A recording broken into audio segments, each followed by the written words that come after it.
welcome to episode 5 of the Breakthrough Work Podcast. I'm your host, Ravi Kumar, partner and national market leader at Connor Group. Breakthrough Work lets leaders and companies who shattered the status quo tell their stories about getting to the other side. My guest today is Shannon Nash, Silicon Valley CFO, finance executive extraordinaire, lawyer, board member, independent movie producer, and mentor. Shannon, can you please introduce yourself to our audience and share a bit about your background? I feel like you did a great introduction. I mean, what else should I add? Listen, it's been a blessed life and career. I'm a CPA, did all the quote unquote traditional things, worked at KPMG, worked at big law firms like Cooley. When I became a lawyer, thought that would be what life, would be for me. I grew up in the Washington, D.C. area, so I thought I'd get my 2.2 kids, the dog, the white picket fence, the Volvo, and live happily ever after. And then you know, it's always like I met a guy, or it's always like I met a partner, right? I met a guy, and somebody I actually knew for a long time. He's my husband, but I knew him in high school, and he wanted to be a submarine officer, and it just changed all of that became like fantasy land because we had to move and life just had to be really different. And I don't want to underscore how much I really appreciate the people who serve this country. And just having been a military spouse, I mean, it is really difficult to maintain a career, maintain a semblance of life. So I still have a special place in my heart for the people that serve our country. And so that was kind of like my life. And I thought that's what life would be like. But then again, there's a pivot. He ends up getting out of the Navy. We moved to this crazy foreign land called California from the East Coast. Yeah. And we kind of never really moved back, really. So my kids are California kids. I never thought I would say that. My roots are very California. People who have known me for a while are really like, oh, wait, you're from the East Coast? They're surprised because they don't see me as anything but somebody that's been in California for a while. But went to SoCal, worked at a company called Amgen, did an expat Small assignment. company called Small Amgen. little teeny biotech company. Had some great pivots there, really found a love for my first passion, which really was finance and accounting. Was an expat in Switzerland for a couple years, came back to the States, had another pivot. I think we'll get into all of these, and eventually leads me to Silicon Valley for my last stop, and really changes the trajectory of my career. I eventually become a CFO of a company, then become CFO of several tech companies, and now I serve on public company boards. So how's that for like 2 minutes of a life and a career? You did an amazing job summarizing such a prolific career in a short amount of time. And I do want to dive in a little bit deeper on just one aspect of that. I mean, you had the cookie cutter life. You had the pedigree brand names on your resume. You had a beautiful life, with your husband in Atlanta.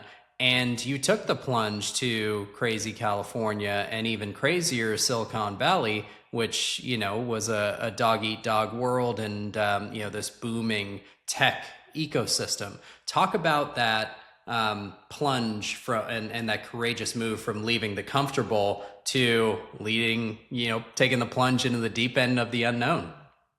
Well, that's why I started with, because my husband was in the military. We got a little used to change, right? Mm-hmm. Because you have to move every 3 to 4 years. Mm-hmm. So we were kind of that couple. I kind of expected that to happen, but that we'd moved to California to work with Amgen, and I thought we would stay in California, and we were there. We were in the Los Angeles area for about 7 years, and then an opportunity happened for us to move to Atlanta. We did, and I'm glad we did, because at that point I had my dad was really sick, and I wouldn't have been able to get back to him at that point he was in Virginia. Had I lived in California, it just would have been completely difficult. Yeah. And so for personal reasons, I'm glad we moved to Atlanta, but it was a very comfortable lifestyle. It was very different than California. And then my father eventually passes. And once he passed, I kind of looked at my husband and was like, are we staying here? Or are we gonna like go back to California? And like really, we liken that to swinging for the fences, Yeah. because we had lived there before. We knew the opportunities that were there, and so we kind of put some feelers out. And the agreement was first person spouse that gets the job, the other one just moves, and we figure it out. He got the job. We moved, and now we did. Now we're not crazy. We did keep our house in Atlanta because we were like, if this doesn't work, you can always Yeah. move back. You got a Got the house, safety net. got a Yeah. safety net. Like, Hmm. you can work those things out. But Robbie, I got to tell you, and you and I meet them as well. It winds up working past what I actually envisioned or dreamed of. Like I didn't actually have. This is a place where it can really make people's dreams come true and can really catapult them to a different stratosphere, quite frankly. And that was like not necessarily in my psyche. I wish I could tell you I planned all of it. I did not. And in fact, first couple years I hated it here. I think when I met you, I told you I hate it here. I wanted to leave. Right? It's hard to Yeah. make friends. It's hard to Yeah. find community in Yeah. Silicon Valley and in tech. It's super hard.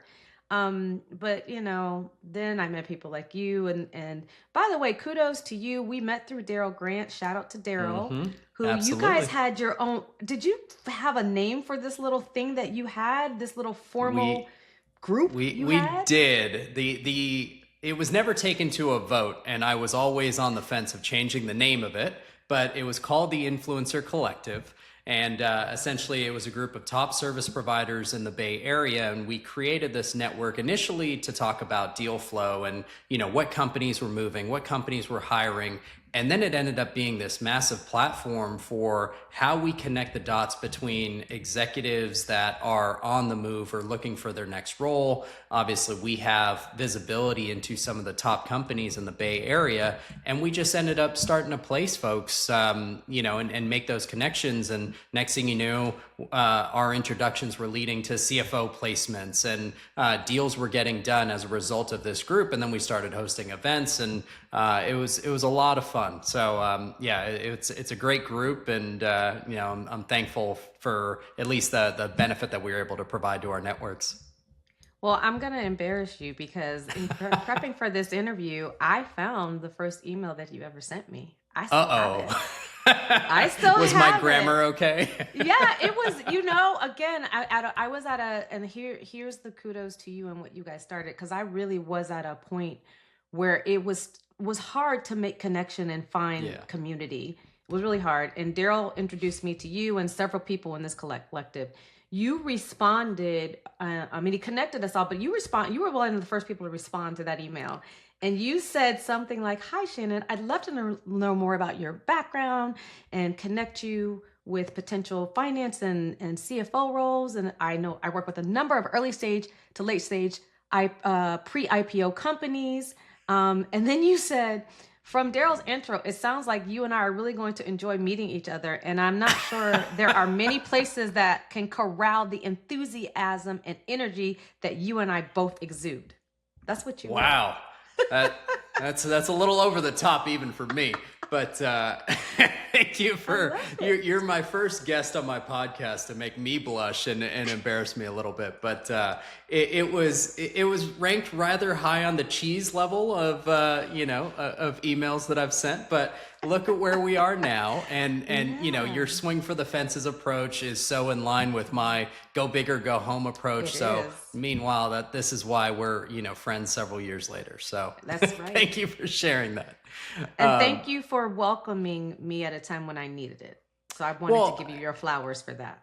I mean, I was relatively new to the Bay Area too when I met Daryl and I met some of these folks. But then I just really obsessed myself with building an amazing network of folks where we can almost create this flywheel effect in this ecosystem that is untouchable. And so it's having that passion for helping others and doing things for others without expecting something in return, I think is lost a little bit in today's dog eat dog world. But no, I'm thankful, extremely grateful that we met when we did, and I'm glad we were there for each other and providing support in a new unknown world that we were both finding ourselves in. Oh boy, do we wind up supporting each other because several companies later, we worked together a lot. So it was Absolutely, awesome. absolutely. And so kind of bringing it back to the career side, when we've had some of our guests on the podcast, they've talked about breakthrough moments in their careers, their for their companies. For you, it was something different. It wasn't a career move. It wasn't a promotion. It wasn't a move. It was something a bit more personal. Do you want to talk about your breakthrough moment? Yeah, and it wind up impacting me professionally in a way that propelled me, I think, professionally. But it was around the time when we moved back, we were with Amgen and we moved back from Switzerland to Los Angeles again. And our son, who's now 27 and flourishing and doing well, but he's Hmm. autistic. And what folks have to understand, especially 24, 25 years ago, um, we were still in the beginning stages of figuring out how to help kids with autism. And I dare say we haven't still figured it I out was just gonna say, I don't at know how much all. farther we've come. Yeah. But certainly it's more mainstream. People talk about it more, Right. um, and there are more programs and support. I remember when I told people in my office that my son was autistic, I got a couple of blank looks. Like definitely people were envisioning, oh, he's like Rain Man. Mm. And I'm like, well, no, quite not quite like that. Yeah. And so part of it was just very isolating. And then just practically speaking, it was very hard to find placements for him, daycare and school. And I'm a working mom, so I can't just leave at the drop of a dime every No. day when the daycare calls because they're like, he didn't do this or he didn't do that or blah blah blah. Like, and they just weren't equipped to handle him. So um, came back to the States, had to make some decisions about my job anyway. And it just seemed like the perfect time to figure out how to best help him Yeah. and how to best be there for my family. I mean, actually, to be honest with you, there's kind of no choice. I mean, and you can look back in hindsight, and I can try to put this in a bow for you, but at that time, it wasn't a bow. It wasn't pretty. It was actually very upsetting and a bit depressing and a lot Yeah. isolating. Yeah. And it was like, okay, well, I'm about to be unemployed for the first time in my life since I was 15 years old. I mean, I worked through college. I worked through Hmm. grad school. Like I always worked. I always Yeah. had a job. Yeah. So not having a job at that point and feeling like I'm very skilled was a very kind of depressing time of my life. And I'll never forget my girlfriend Tanya Gregg Pereira, who's been a dear friend of mine. She was a lawyer practicing at the time. She said, well, you can always hang up your shingle. I was like, I don't want to like be, a solo I'd only worked in big companies. Yeah. And she was like, well, come to this dinner party and just meet these people. Okay, so I went to this dinner party at her parents' house, and I wound up meeting this man who I kind of know is a little famous, but honestly, to be honest with you, I really don't. He tells me his name. I'm like, yeah, yeah, yeah, whatever. He's like, my wife is looking for somebody to help her with her company. I don't actually know who his wife is. So, like, I don't know, a week or two later, this woman calls me on the phone. Her, I do know because she is famous Hmm. to me. And she says her name. She's like, hello, this is Debbie Allen. And I'm like, first of all, how does Debbie Allen have my phone number? Secondly, who is playing this joke on me? So I'm Yeah. like, not really to pay. I'm like, this can't be a real phone call. And probably about halfway through that call, I realized, oh my God, this is Debbie The Allen Debbie from Allen. Fame. And this is really, then I like get really nervous and like, I don't even know what to say. But long Yeah. story short, she does wind up hiring me. And it really does change the trajectory of my whole career in life because she basically has a startup. That's not the phrase and the term we used back in Right. 2004, but it was Yeah. a startup. Yeah. And I wind up getting hired to pretty much run everything. And remember, at this point, I'm a CPA turned lawyer who's only big in big organizations. I've never had to figure out people's payroll. I've never had to Hmm. hire and fire people. I've never had to do insurance negotiations, lease negotiations, fundraise, you name it, Yeah. everything comes to me. But she trusted and supported me. And I'll tell you, Robbie, one of the biggest things was you can bring your son, the autistic one, to work with you? Oh my gosh. What boss you can work from home? We didn't even have Zoom and computers like that back then. Yeah. Oh You no. can work from home. You can go to the therapies. I don't care as long as my work is done. And because they were in entertainment, they work really late hours, but not early hours. Yeah. So it worked with, I could take him to therapy in the morning, drop him off, go into the office at 2 or 3 o'clock. Like nobody cared. Yeah. So she was there in that period of my life. And then she trusted me with her business. She supported me.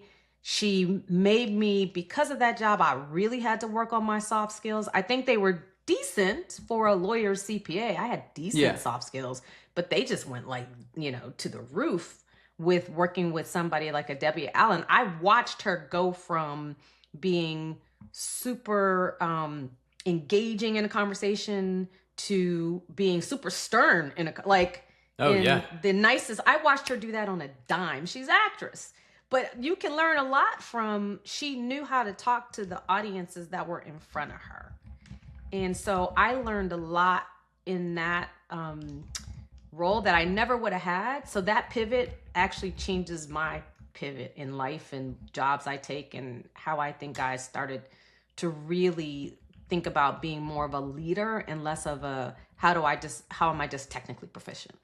Yeah. No, and I think you highlighted a lot of great points there. When I left the same pedigree of KPMG and Ernst and Young, and I was stumbling upon this small little scrappy accounting firm called Connor Group in the Bay Area, a lot of my senior partner friends at all of the big four firms were like, why would you do that to your resume? I mean, you've got this, cookie cutter / well-known, pedigree brand on your resume, and you're going to this firm that no one's heard of. And I'm like, actually, people have heard of them in, the Bay Area. And, that's a great challenge for me because I can embed my personal brand on the organization.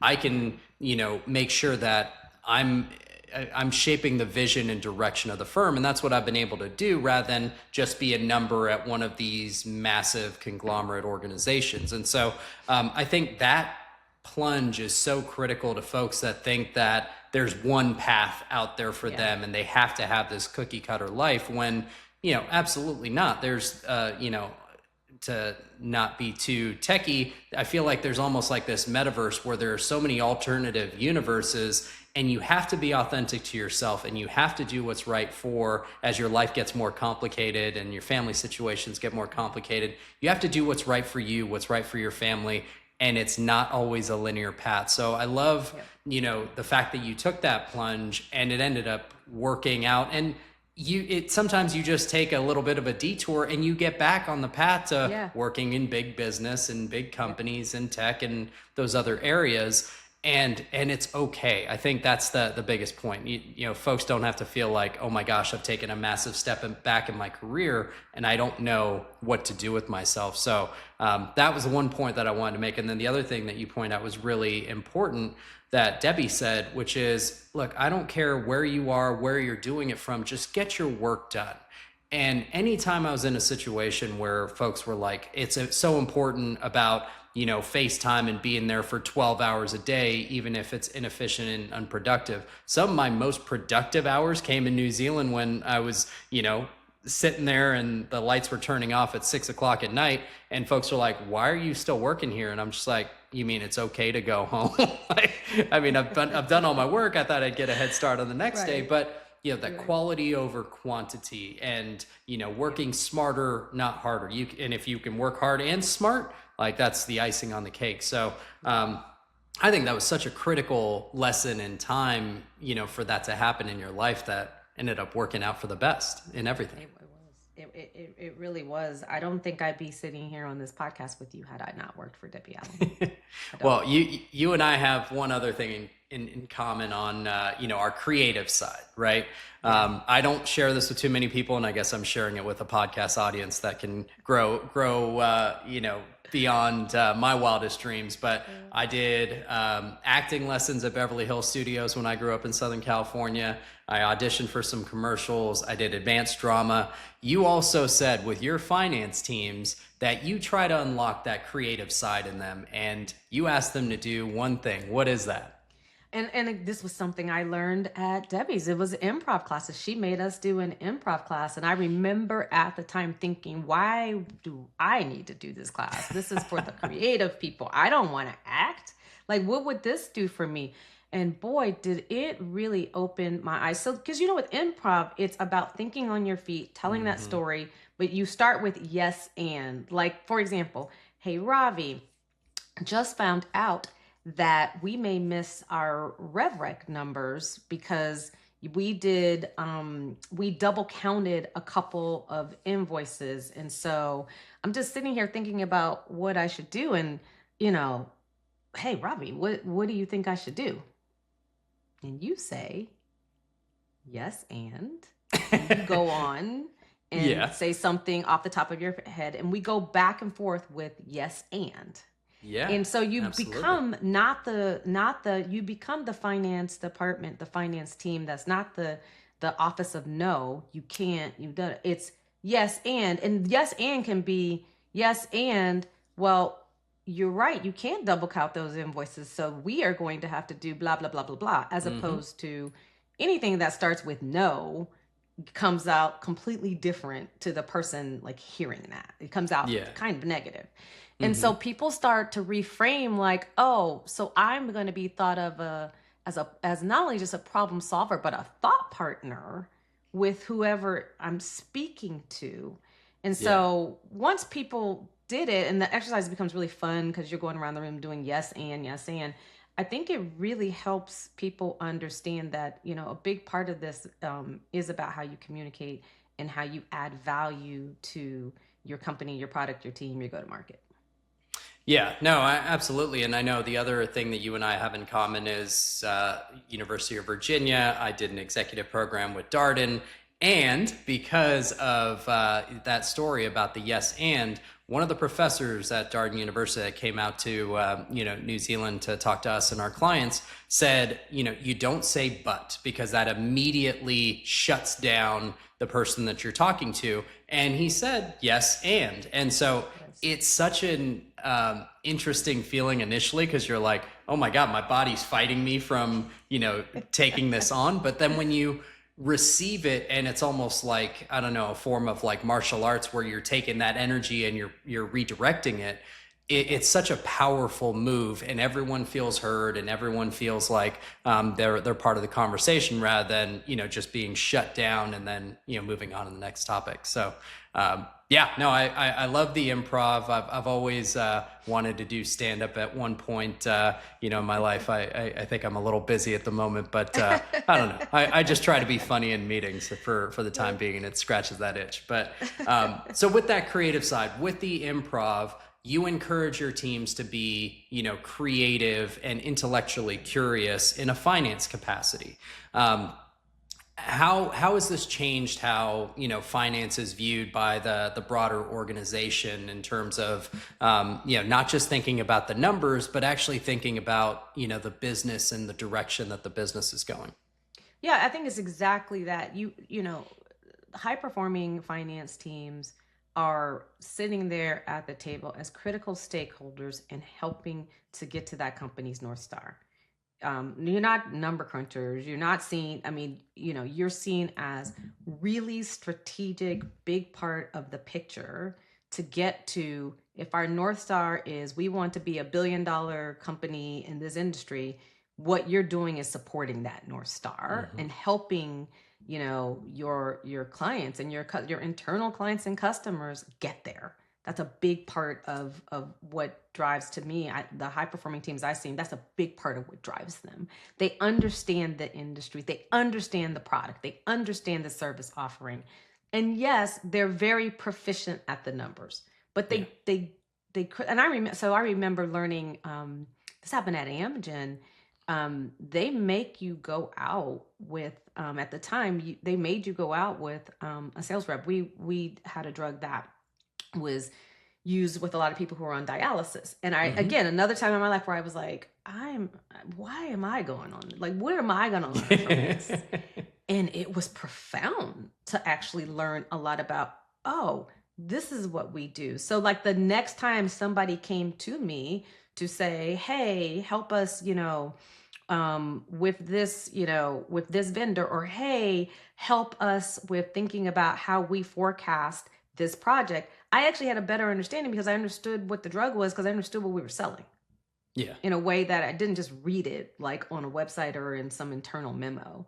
And Yeah. so, one of the things that I tell young people, a lot of young people, I'm like, if you actually have the opportunity to even do a rotation in sales, or to actually carry what they used to call carry the bag, I think Oh yeah. that you should, because it's a fundamental foundational skill set that I think really helps you when you go into fields like finance and law, et cetera, if you understand ultimately the business. Because if you're trying to sell something, you understand the business because you're trying to sell it. Oh no, absolutely, and I mean, you and I talked about this during your time at Reputation, and it sounded a little cliche initially, and now, even though I've done probably 75 revenue recognition adoption projects under the new standard, I always tell the C-suite, the CEO, that I have never had a project in RevRec where the company and the executives don't learn something about the business, right? Whether it's how the product or service is offered, how customers benefit from it, the actual specifications of the product or service offering.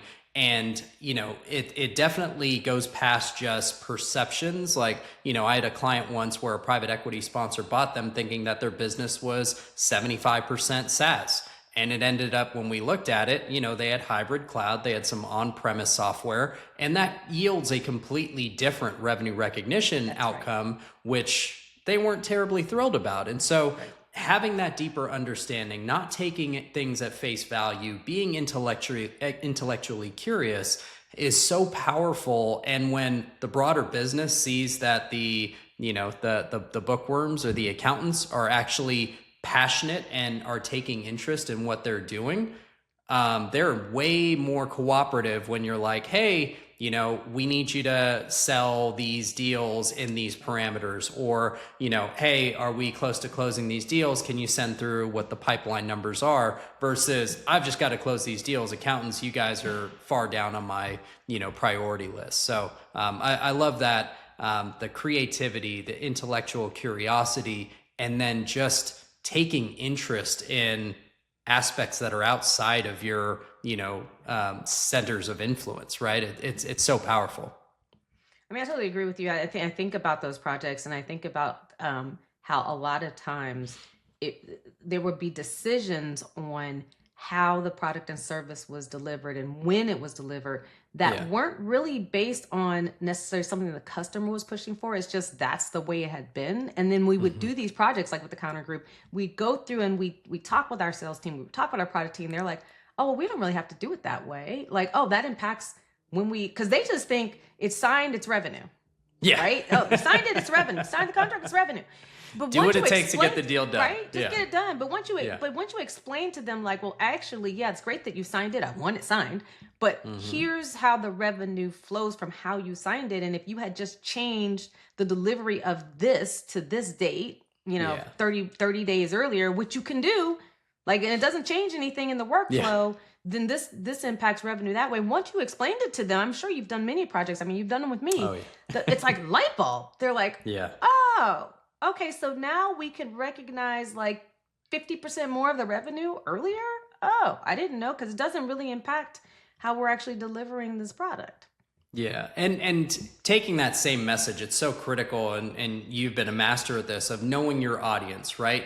Knowing that as a CPA and a lawyer, you can dive into the nth level of detail and granularity. But if you're talking to a board member, if you're talking to a sales team, if you're talking to a customer, you have different degrees of depth that you're jumping into, and it has to resonate with the audience. And I think, it's a skill that I see you possess, and I've always kind of envied that about you, and just knowing you may have the same message, but that message can be delivered 5 different ways to 5 different audiences. And I think, for our audience, for the next generation, for my teams now, understanding how to take that and have that Swiss Army knife to really just chip and cut and change that message so that it resonates is so powerful.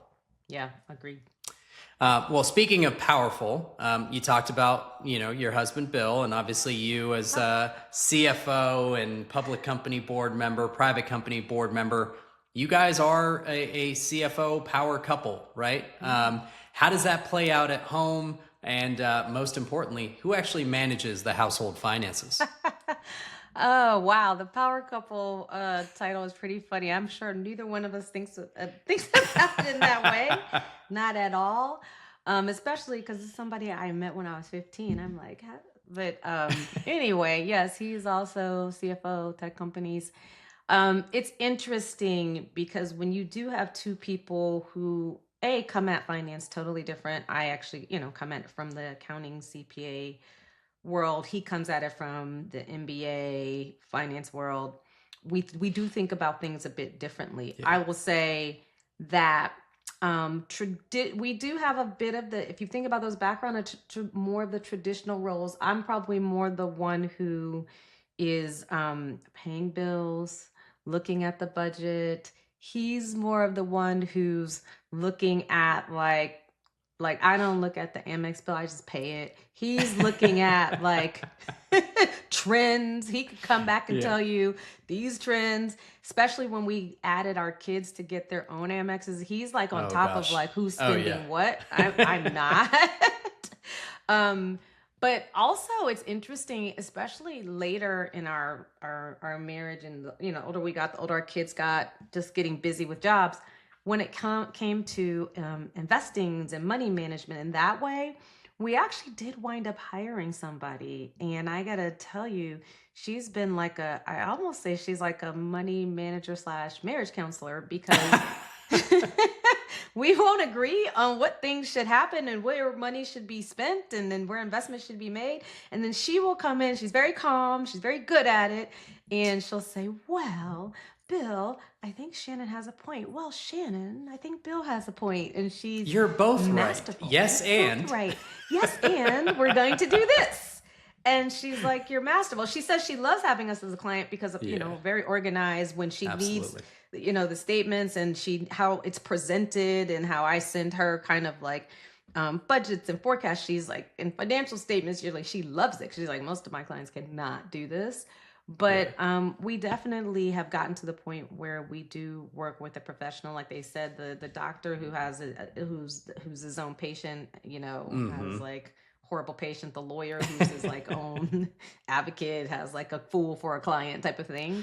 Yeah. We definitely are at a stage now where we do take professional advice. We don't know all, but I will tell you, our kids want nothing to do with finance, like not a thing. For now, maybe they seem to be going as far away from it as possible. So well, we'll see. Well, my wife has her PhD in evolutionary biology and marine genetics, and so she is clearly the more intelligent one in our household. And I felt like it was one of those not only marriage tests but parenting tests when we were talking about what careers would be great for our kids. And I was like, okay, well, accounting and being a CPA, it's done well for our family. And, obviously there's the traditional doctor, engineer, lawyer. And then I'm like, if I don't say scientist, am I going to be in trouble? And so then I'm like, and scientist? And she looked at me like I had just, said the most offensive thing in the world. And she was just like, no.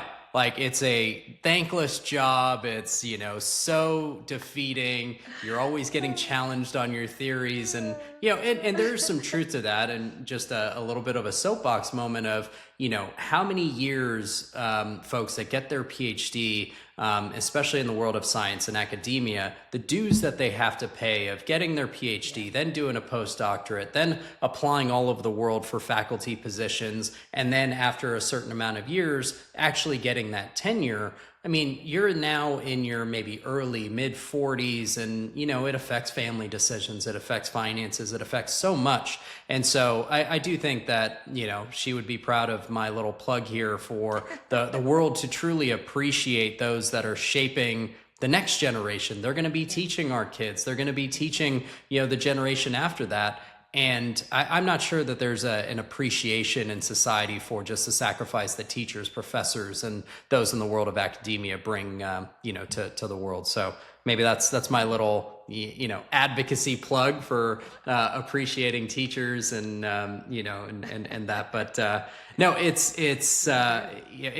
dovetails also into my next question, which is when we're prepping for this call, you talked about the proof of life call that you received from your son. And I personally, one would say that, the stay-at-home parent is one of the most difficult, jobs in the world, and it absolutely isn't for everyone. I don't know if I could ever do it with, myself and my kids being safe. But my hat's off to that. But then the working mom, I say this to all of the working moms that I ever come into contact with, that I have the utmost respect for what you do in a work capacity, but also then knowing that you are the anchor for everything that goes on in the household. Problems happen, kids need help, they're going to come to mom. And so how have you navigated that dichotomy between being business executive and being mom, and kind of making sure the house doesn't fall apart? Yeah, I think, so I don't believe that there's such a thing as work-life balance. I think Hmm. that sometimes work gets the best of you and most of you, and I think that sometimes home life gets the best of you. But I don't think there's like this great 50-50 like equilibrium between the two. Have I missed or been a little bit late to a pickup of a kid out of this, out of that? Yeah. Absolutely. That's why you gotta, have the girlfriend that can go do it for you, quite frankly. Um, so I tell a lot, especially a lot of younger moms that I mentor, to like give themselves some grace, because here's the thing: that same kid that I didn't pick up is now in his last year of college at the University of Virginia. Like he made it. Like he made Yeah. it. Like, Yeah. I'm sorry I was late to the soccer pickup when you were in the fourth grade, But you did just but fine. he's okay. You're gonna be He's okay. quite Yeah. okay. Yeah. Like, so give yours like in the moment you're like, I'm the worst mom ever, and it's like, yeah, no, you're just normal. You just how life happens. Like you just can't Yeah. do much about it. And so, look, that balance is really hard to find. What I will say now that we're almost pretty much empty nesters. I can reflect back on those days. There's things I miss about those days, the chaos of it all, and that's why you see people like my peers now, we're all finding other things to do to fill in. Like, I no longer have like three like sporting events on a Yeah. weekend. I have it just doesn't exist because everybody's an adult and doing their own thing. They drive, like it doesn't matter. So I think that, look, it was definitely hard. There were definitely some really difficult days, but at the same time, at the end of the day, family is the most important thing. It's actually Yeah. more important than the job. So I don't think that I could have done it any other way. And it's so funny. Now I am, like you said, at the point of proof of life. So now that these kids are gone, you don't talk to them every day. You don't know what's going on every day. And so my husband, actually, my son's freshman year in college, instituted the proof of life, because it was like 3 weeks he had not called. And we're thinking, well, you're taking money because we could see your Yeah. bank account.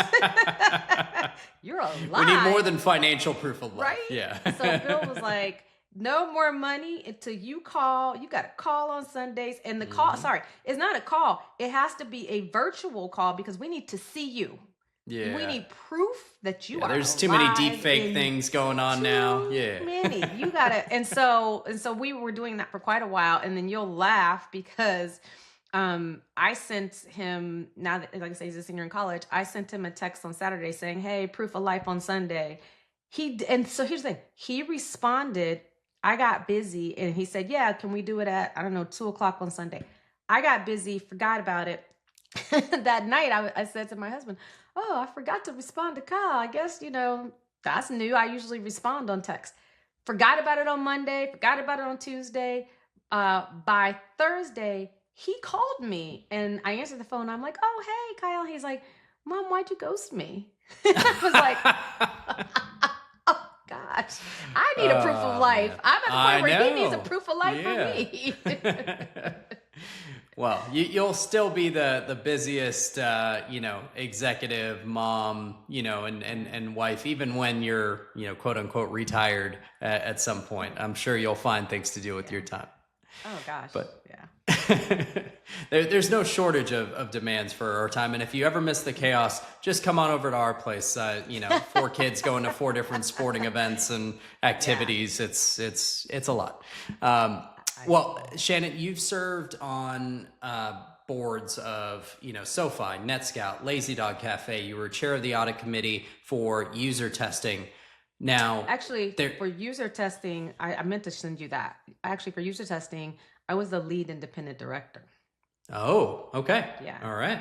So very, very critical, role Yeah. there. And for, very high profile IPO and public Yeah. company, um, you know, you, it's two very different roles, being an operating CFO and then being a board member where you're in a role that is predominantly governance and you can't roll up your sleeves and be the doer, right? So how has that shift in perspective been for you to go from I'm going to do this and if it's not working right, I'm going to get it done to this needs to get done, but I'm not the one that's actually doing it. Yeah, I have to give all thanks to like the first board that I was on, which was user testing, as you Hmm. mentioned, and we wound up taking it public. I have to give a lot of credit to that board, that CEO, and shout out to Andy, because they helped train me and kind of the nicest way to say it, put me in my place because Yeah. I come to that board at the time. I am the CFO of Reputation, similar type of industry, so I know a lot about the industry. I'm the CFO. We're trying to take that company public. Like I know a lot about what's going on, and so I get in the meetings, and not only am you're supposed to be strategic, talking about where the company direction is going, but Hmm. not in the weeds of like, okay, so for example, they're putting in a new ERP system. Okay, so I'm happy to join the meeting on Tuesday and talk about like, the progress plan. No, that's not your job. They Yeah. report to you in Right. terms of what's going on with the ERP implementation, and they tell you the pain points, and they may ask you because at the time I think I had just put in a new ERP system at Reputation. We put in Workday, and so I Yeah. I had some lessons learned. They may want to know those, Hmm. but they don't need me to be part of the project plan on Yeah. a day-to-day basis. That's like not what the gig is about. It's not the job. And so it took me a minute to because I naturally wanted to solve. I naturally wanted to help. That's just because you're an operator and you're good Yeah. at it. So you want to do those things. So it took me a minute to be like, you've got to back up. You've got to let management do management's job. You're Hmm. here for whomever needs just another word, coaching, help. You're here for them. You're at the meetings. You're giving your opinion on, you know, whatever they're reporting out, what you think could be helpful. Um, but ultimately, you've got to trust management. And if you don't trust management, then your job as a board, I mean, your job is to hire and fire the CEO and help with getting the right team to execute on the company's behalf. And Yeah. you kind of got to just get used to that. And so, look, we took that company public. We also eventually took that company private. It was probably not probably, it was literally the best experience, training, confidence building, uh, experience I could have asked for my first public company seat. And remember, at this point, I have, as an attorney in particular, when I worked at Cooley, I've worked on tons of IPOs. Like I Yeah. understand the technical of an IPO. Like even in working with you guys in your company, Yeah. I Oh yeah. understood what we needed to do for the quarterlies. I understood the PCOB audits. I understood it from Hmm. the legal side, the S1 drafting. I understood all of that. But there's a whole operational element to doing an IPO, taking a company public, then what you're doing from a cadence of the quarterly reporting, Yeah. the talking to the street. There's a whole nother level that like I really got to understand in a different way. And so that obviously helped me for other boards, NetScout Systems, SoFi Bank, et cetera. Yeah, no, it's amazing that not only your role with Debbie's company, kind of when you're making that pivot, and now the role at User Testing for your first board role. Sometimes getting those roles at the right time and the right place can be so meaningful for the path that you take beyond that, right? Yes, like that. I mean, you've said it so beautifully. It was, some of it is just, I tell people, like, I feel like you have to be somewhat prepared, but it's also some luck and timing that you Make your just own can't luck. plan for. Yeah. Yeah. Shannon, you are such an advocate for mentorship and for championing diversity in the CPA profession with the work that you do at Cal CPA. Where do you think the direction of the CPA profession is going in terms of embracing and promoting diversity in the profession? And what advice are you giving to those that you're mentoring, which are the next generation of CFOs and prospective board members? Well, it's so interesting that you should ask me that question, because I was just very recently, Cal CPA brought together a bunch of leaders for something they call Shaping the Future of Cal CPA Leadership Forum. And they brought together a bunch of folks from different, areas of the profession. Those are public accounting firms and academia and business and industry. They brought a bunch of us together to really brainstorm about, how technology is, the opportunities and the risks, quite frankly, Yeah. of technology in our profession, our pipeline, et cetera. And so we were in Sacramento for a couple of days, and that's really what we were focused on. Look, what I will say is, like all industries, AI is going to disrupt and improve a lot of things about accounting. But also there's that kind of that flip side where we also have to keep the bar high for, this is a trusted profession, right? Yeah. So how do you keep the trust that the profession has built with the technology and what it's doing, and the data, and the trust in the data that's being reported?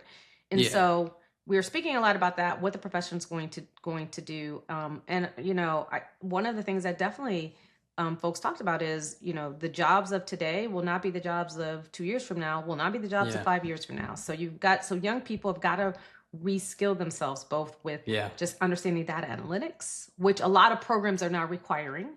A lot of states have looked at the barriers to even becoming a CPA. I think when you and I did it, it was 120 hours and you took an exam and all the things. Then they moved it to 150 hours. So you basically Yeah. needed a master's degree, which actually made a lot of people not want to go into becoming a CPA, because just Yeah. the cost of doing that extra year for a lot of people was a lot. Right. Now it's coming back down to 120 hours. And so, and Okay. people are thinking about more apprenticeship models. So I think all of those things are at play. At the same time, you want a much bigger focus, and you talked about this in the beginning, on soft skills and relationships. In this new digital world, it is really going to be, the human in the loop is really going to be in the loop for those Yeah. things. Yeah. Not the technical proficiency. That's going to be assumed, and AI is going to help you. And all these Yeah. AI agents are going to talk to each other, and they're going to spit out like a product. But then what do you do with it?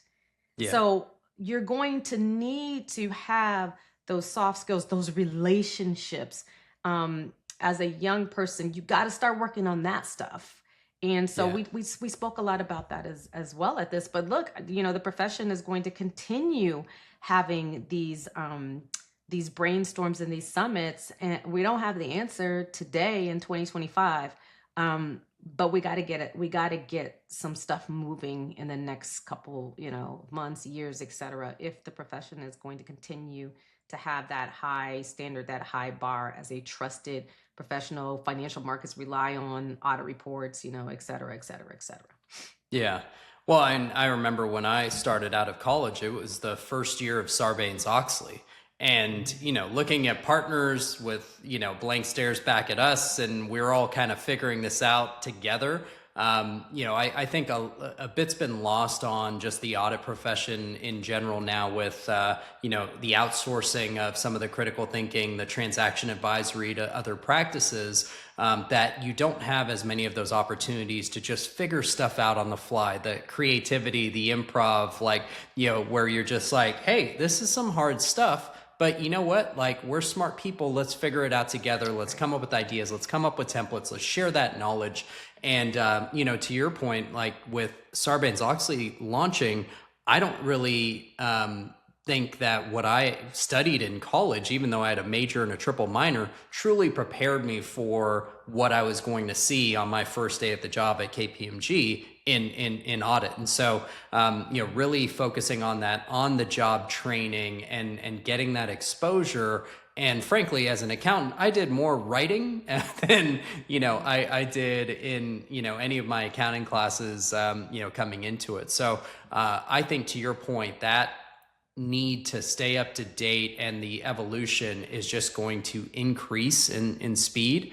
And we probably don't know all of the jobs that are going to be available in the foreseeable future, just with just how much AI is changing things in our profession. Yep, absolutely. All right. Well, let's talk. We're coming to the end of our time, but I did want to give you a chance to plug No Boxes Just Verses, because you have a podcast as well. So tell me what inspired you to create No Boxes Just Verses, and how are you using music to unlock people's leadership journeys?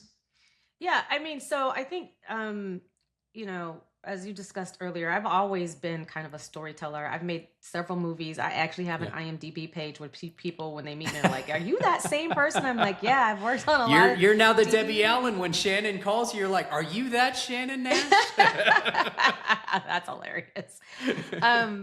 So I've always been a storyteller, and I've been on hundreds, so many, I don't know, podcasts, like so many podcasts. So I've always wanted to do my own podcast, but I just never really, professionally and personally in my life, never had the time. So remember, I Yeah. talked about now that I don't have to go to like a soccer game and this game and that game on the weekends, I do have more of me time where I could focus on things that are passionate for me. So whether Hmm. that's making a movie, or which, again, I like the visual kind of content storytelling Yeah. is kind of my jam.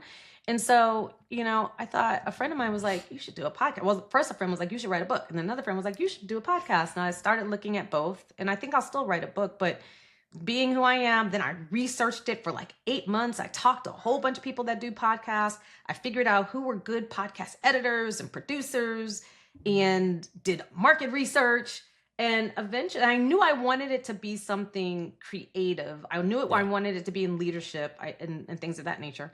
And I knew I wanted to be creative. And one of the things, I don't know if we mentioned earlier, like what I had been doing for myself and fun for a long time, is I'm a certified fitness instructor, so I can teach Zumba and UJam fitness. So music has been a big part of my life, because if you teach somebody a group fitness routine to music, you got to learn the music. So Oh, I just absolutely.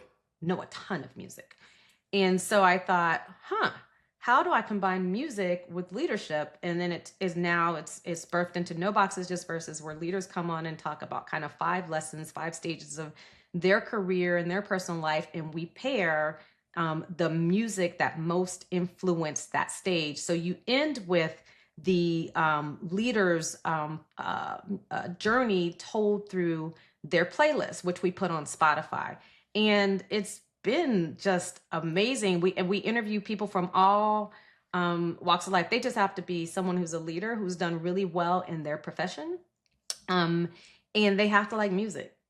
They Yeah. have to have an inspiring story. And the no boxes part is what you just talked about in the beginning. They can't have linear careers. They have had to do pivots. Hmm. Every single person I've interviewed to date has had some like really part in their journey that has not been well, that has not gone well. Yeah. Every single one. So, Very sorry, cool. Robbie. Somebody's knocking at my door, and I know you guys can hear No. this. Okay. Where? Hold on. Sorry. It's like, stop. Oh,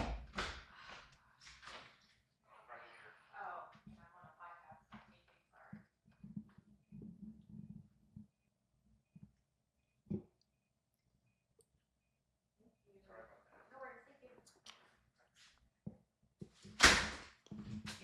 know what this is too. I actually am glad. I'm sorry to jump up, but I'm glad I answered it. It's my new iPhone. Ooh. You see, you didn't have to iPhone. wait in line like with the masses No. to get your new iPhone. Just ordered it. That's crazy. All right, so yes, sorry. we can cut that Finish out, it up. and then Yep. we'll just have a a 2-minute, not 2-minute, like a 2-second pause, and Yep. then I'll ask one more question, and then we'll wrap it up. We'll be wrapped. Okay. All right, Shannon. So my last question, which has kind of become a little bit of my hook that I ask each of my guests. So it's not a gotcha question, but success oftentimes requires trade-offs. And so the question is, if you could do it all over again, would you? And if not, what might you do differently? Oh, I unequivocally will tell you I wouldn't do it differently. I mean, here's the thing. There's obviously a lot of things that I regret. I learned, I was like, oh, I probably should have done it this way.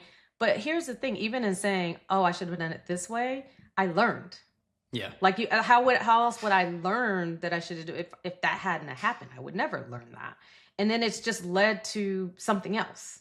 And it's led to something else. And it's led to something else. And so there's a lot of growing that happens in making mistakes. There's a lot of growing and having fear, or what people today call imposter syndrome. There's a lot of growth that comes out of that. So as much as it's painful, as much as we hate being uncomfortable, it's necessary for the journey, right? It's necessary for you to get to, point B. Yeah. If you go through these things. And so, no, I wouldn't change any of it, like, at all. What I would do, and I continue to do, is take a minute to give myself some more grace, because I think in music, remember that song, I'm Only Human? I'm only human, born to make mistakes. Yeah. Right? I actually think that that's a great song for, why we all should just take the lessons, take the L when you got to take the L, and move on and try to do better the next time. So no, I wouldn't change anything about it at all. No, I love that. And I think that, we tend to learn more in failure than we do in success, right? Of things that we embody, that we, take with us. And, growing up in Southern California, being a huge Laker fan, and, the late great Kobe Bryant, I still remember when they lost to the Celtics, and the Celtics are celebrating on the floor. He had his whole team stay on the court and just observe what it looked like for the other team to celebrate. And they came back and won 2 more championships after that. So it's so important to take that learning experience from wins and successes and failures and defeat. And so I will sign off by saying, Shannon, it's an absolute pleasure to always catch up with you. I feel like you and I could chat for hours upon hours. You said we were matching, for those watching us on YouTube. The funniest thing is, if I actually wore my glasses as well, you'd see that our frames match as well. Completely unintentional. So thank you, Shannon, for being on our podcast. I will look forward to seeing you on No Boxes, Just Verses. And it's been a true pleasure. I can't wait to have you on my podcast at all. It's just been amazing. Amazing. Thank you, my friend. All right. Of course. Thank you. I'm going to take a beat. You never asked me about my songs. I was ready. Well, so we were running a little bit over on time, and so that's why I was just like, we'll save that, because I don't want to spoil it for your episode with. So with we'll me on do that it. one too. I actually never share my songs. So but I was Oh, prepared. you don't? I never share them. No. Okay.